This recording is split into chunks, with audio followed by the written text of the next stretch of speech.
Hey y'all, so we just finished up some discussion on the Mew the Shoe Lab, and one of the things that I just want to kind of go back over is some of the main points because we did kind of like a fun little activity with the boards today and mixed it up literally by moving the boards around, and I hope you guys enjoyed that, but I don't want to miss the heart of the lab in all that fun and excitement. The Mew the Shoe Lab is purposely designed to have a lot of error so that you guys get an opportunity to discuss that error and then also get a chance to take a look at writing a lab that is a little bit better in terms of that. So the Mew the Shoe Lab, let me just come up here and grab it. The OneNote's going to have all kinds of information and some questions, and in this video I'm going to make sure that you see all that, but I want to kind of go back to the very beginning of the lab. What we did was we took a look at friction and how it behaved using that dry erase marker and the whiteboard. And when we take a look at pulling things across the surface, depending on the roughness of the surface, you're going to get different amounts of force needed in order to get it to start moving. When we talk about friction on the dry erase board and marker setup, the dry erase board, I'm sorry, not the marker, the dry erase eraser and the board itself, we have that really smooth side and then that rough side. And we can look at how the behavior is different with the rough side with the eraser versus the smooth side and the eraser.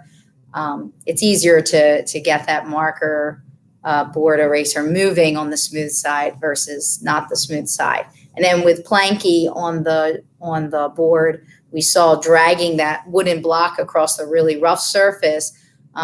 We saw that we needed a certain amount of force to get it to move. Then once it started moving, the force needed to keep it moving dropped.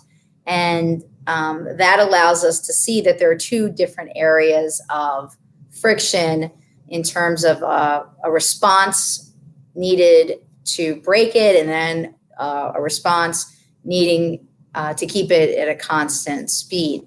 We decided to look at the response of that area where it's static and how much force is needed to break that static friction. And we decided to use our shoes because we all have plenty of different shoes, but they're all made of the same material, ideally, which is some kind of rubber sole. And we use the metal tracks because the table surfaces in the classroom are different. But we used the metal tracks and we pulled shoes across the metal tracks. Now, some of you had the opportunity to use the spring scales. So you pulled across the shoe across the metal track using a spring scale and read the newtons on the scale. Some of you used the dynamic sensor. Same idea. You're pulling, the sensor is acting like a spring scale internally, but the precision of this tool is much greater. And you're able to read a graph to get an idea of the friction. And then the last group used a bucket of sand. I'm not going to go over and grab the bucket of sand. It's heavy and I couldn't lift it all the way up.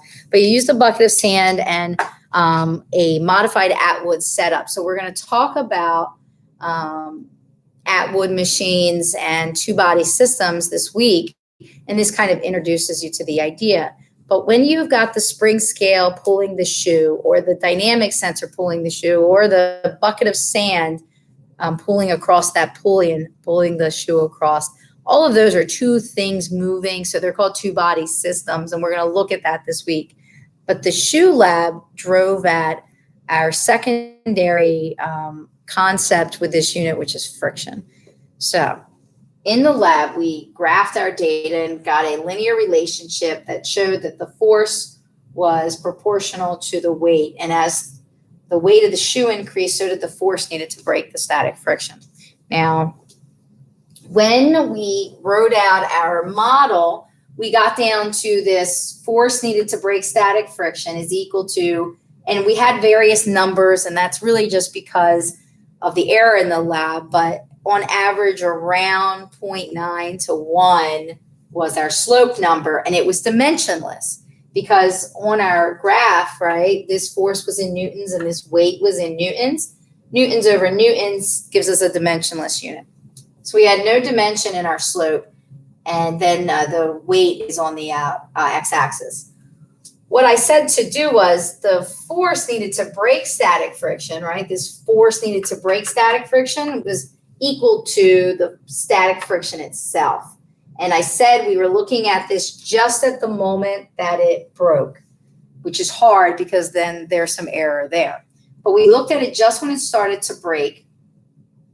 And I said that the weight, though that is what we graphed on the x-axis, for a math model to truly work, we need to look at not the weight, but the normal force here. So let me move this up a little bit.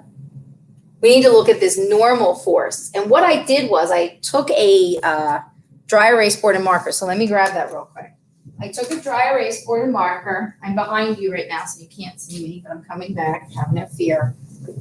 So we took a dry erase board and not a marker, a dry erase marker, an eraser, and a board.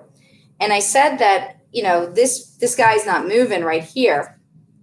Same on the flat surface, right? On the smooth side. He's not moving, but as I start to tilt that board, I now get the marker moving, not because there's no friction. There's still friction on this surface. Same here, right? There's still a friction between there's still friction because these two surfaces are kind of locked into one another microscopically. It's not moving. Friction is opposing that motion. It wants to slide down because of gravity. And as I increase the tilt, all of a sudden, I'm going to get some movement. I never changed the weight of that eraser. I did change the normal force, though, because the normal force is a perpendicular force to the surface. So you break that up into its components, right? We did that in previous things.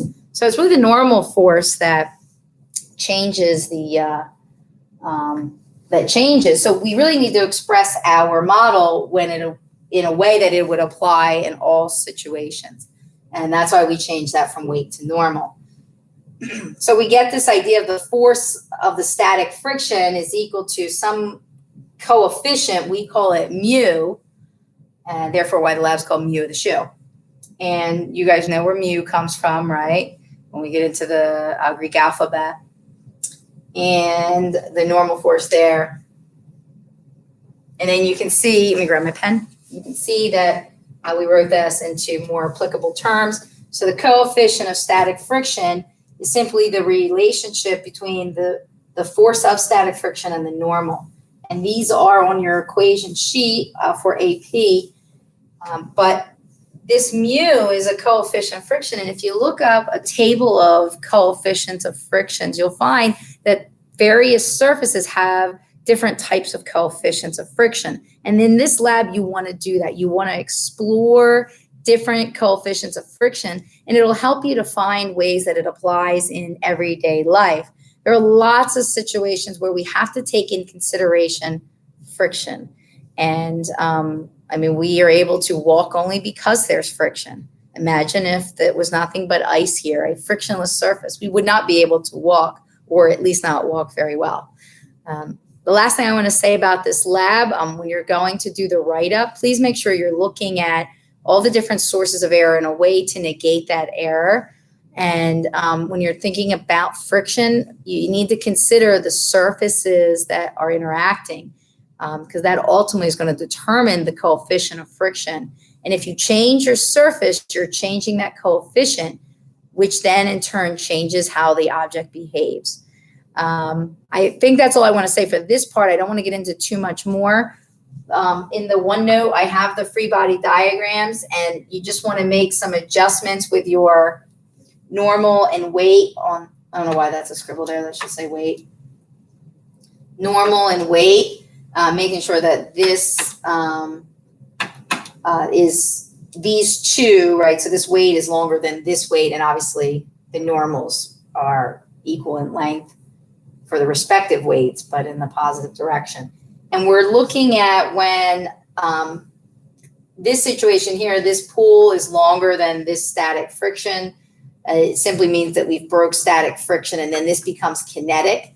And I said when we were talking in class, well, how do you draw it? It's kind of like you need to pick a point during, this observation. So I would make this arrow just a little bit longer, so much so that this static friction is basically equal to this force pull or this tension over here from you pulling on the spring scale on the dynamic sensor. It's just at the moment that it's breaking that we're looking at it. We're going to see a graph of coefficients of friction as well, and again, get into two-body systems. But I think that's it for the lab. So I will see you guys tomorrow in class. Now I got to awkwardly stop my video. See ya.